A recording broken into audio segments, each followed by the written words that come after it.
আসসালামু আলাইকুম। রান্না করব চিকেনটা আমি রান্না করব আলু দিয়ে ভুনা।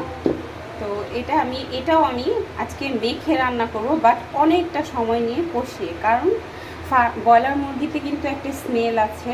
তো এটা যখন অনেকক্ষণ কষিয়ে আপনি রান্না করবেন ঠিকমতো মশলা ইনগ্রিডিয়েন্টস দিয়ে, ওটা গন্ধটাও লাগবে না, খেতেও দারুণ লাগবে। চলুন তাহলে রান্নাটা শুরু করি।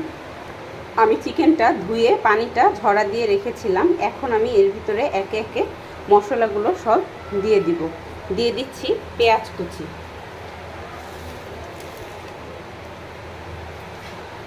এখানে আমি প্রায় আধা কাপের মতো পেঁয়াজ কুচি ইউজ করছি।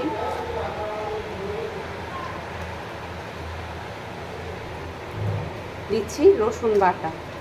আমি কাটা রসুন ইউজ করব কষানোর সময়, এই জন্য আমি বাটা রসুনটা অল্প পরিমাণে দিচ্ছি। আর মুরগির গোস্ত রান্নাতে সবসময় আদা বাটাটা একটু কম দেওয়ার চেষ্টা করবেন, একদম অল্প। রসুনের পরিমাণটা মুরগিতে সবসময় বেশি লাগে।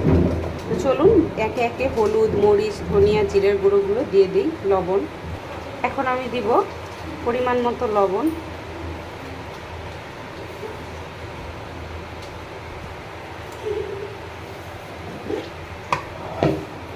এরপর দিব হলুদের গুঁড়া,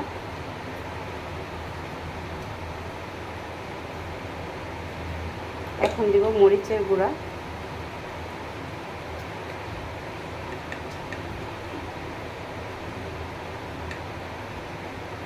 ধনিয়ার গুঁড়া,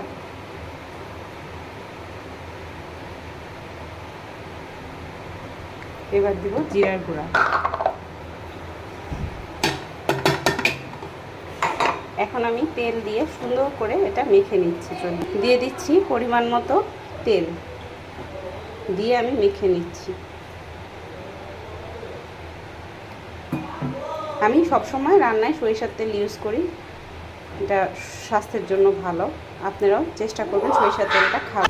দিয়ে দিয়েছি কিছু এলাচ দানা, তেজপাতা আর দারচিনি। এখন আমি এটা ঢেকে চুলায় বসিয়ে দিব।